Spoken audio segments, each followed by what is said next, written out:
termasuk video-video yang beredar ambulans, keranda jenazah yang dibawa, ada CCTV. Ini kan harus ditemukan persesuaian oleh teman-teman penyelidik, bahwa penyelidik sudah mengirim undangan klarifikasi kepada dokter yang memeriksa.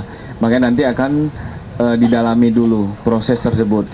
Mungkin teman-teman juga sudah melihat ada foto yang beredar, tetapi kan harus kita klarifikasi apakah benar itu kondisi awal, benar nggak itu merupakan sosok almarhum S atau bukan. Termasuk video-video yang beredar ambulans, keranda jenazah yang dibawa, ada CCTV. Ini kan harus ditemukan persesuaian oleh teman-teman penyelidik. Ya, Saya Amrina dari Anyus, Pak. Ingin bertanya juga berkaitan dengan peristiwa yang menimpa dari almarhum Sutrimo. Ini mungkin mengkonfirmasi saja bahwa dari pihak keluarga ini kan sebenarnya sudah berbicara ke media kalau Pak S ini memang bekerja di rumahnya petugasnya dari ex Jampitsus. Nah, kalau dari Polda sendiri apakah sudah dapat mengkonfirmasi sebenarnya keterkaitan antara almarhum Sutrimo ini dengan ex Jampitsus itu seperti apa, mengingat lokasi kejadian dengan rumah dari ex Jampitsus ini kan sangat dekat sekali. Mungkin bisa dijelaskan Pak bagaimana olah TKP dan juga penyelidikan yang dihasilkan oleh Polda berkaitan dengan hal ini. Terima kasih. Iya, ini masih dalam proses penyelidikan yang sedang berjalan dilakukan oleh tim penyelidik gabungan dari Polda Metro Jaya, Ditreskrimum dan Polres Metro Jakarta Selatan. Termasuk hasil lapor ini juga belum keluar. Kita masih menunggu hasil tersebut. Mungkin teman-teman sendiri sudah mendapat statement dari pihak keluarga maupun dari pihak kejaksaan. Kami masih mendalami substansi dari proses awal informasi sampai dengan saat sekarang. Ini masih berproses. Ya. Informasi sekecil apapun itu pasti akan dilakukan. Tetapi kalau kita berbicara tentang proses penyelidikan, substansi materi itu belum dapat kami sampaikan kepada publik, karena itu merupakan kerahasiaan dari teman-teman penyelidikan dalam proses ini.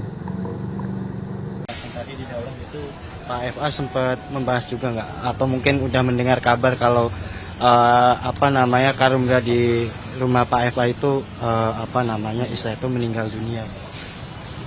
Kami fokus di substansi perkara tadi. Saya juga tidak dapat informasi ya terkait dengan hal itu. Pertanyaan pertamanya itu, setelah bisa dibuktikan siapa pemiliknya, pertanyaan kedua yang juga harus di-clearkan dengan bukti-bukti yang ada adalah dari mana sumber benda-benda atau barang-barang tersebut. Apakah dari misalnya ya dari usaha yang sah atau sumber yang tidak sah. Itu kan bisa macam-macam ya sumbernya, dan untuk menyimpulkan itu kan harus ada bukti. Kalau misalnya dari sumber yang sah tentu nggak ada isu.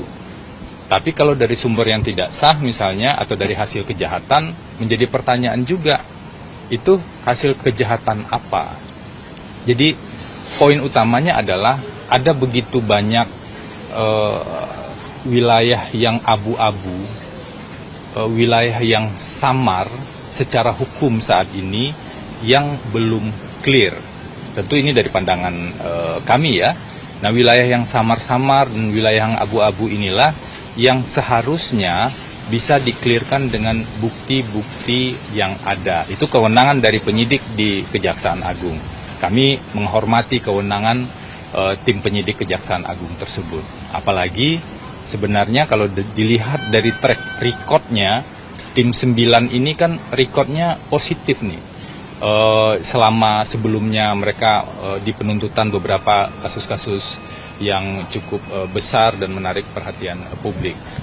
Sehingga harapannya dengan clearnya fakta-fakta itu, masyarakat juga bisa ditunjukkan bahwa ini betul-betul proses hukum. Proses hukum yang berjalan dalam koridor atau rel hukum. Nah, itu yang kami bahas tadi, diskusi cukup panjang, hampir 2 jam ya, hampir 2 jam.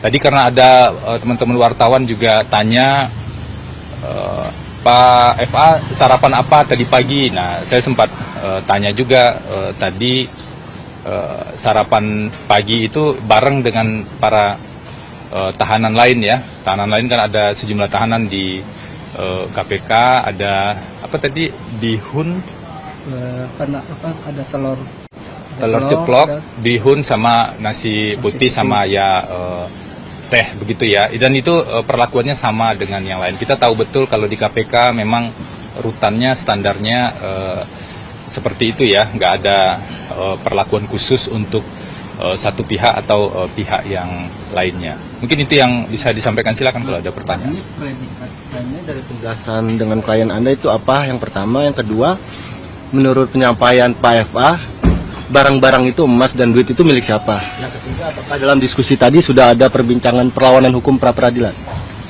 Satu soal predicate crime. Ini yang salah satunya masuk di zona abu-abu ya, yang belum jelas atau belum clear.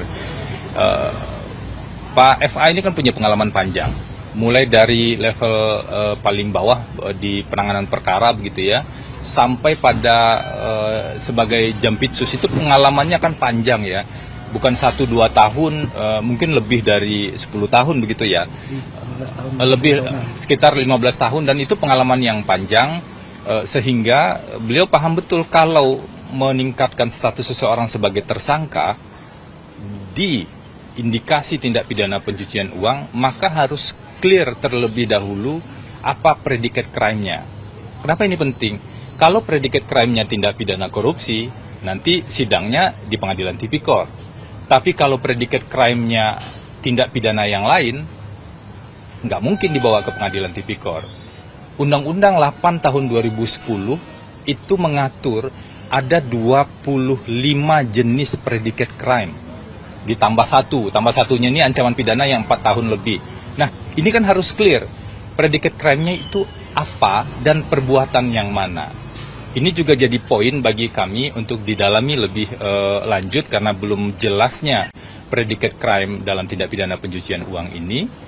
Maka tentu ini kewajiban dari penyidik ya, penyidik di Kejaksaan Agung ya, untuk menelusuri. Silakan saja ditelusuri, kan mereka punya kewenangan. Tapi bagi kami itu jadi pertanyaan, sampai dengan tadi diskusi masih jadi pertanyaan, sebenarnya apa predicate crime-nya.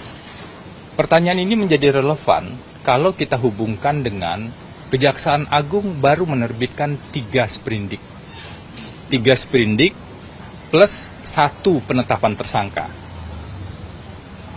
Di sprindik yang lain, jadi belum ada penetapan tersangka yang dilakukan Kejaksaan Agung untuk tindak pidana asalnya.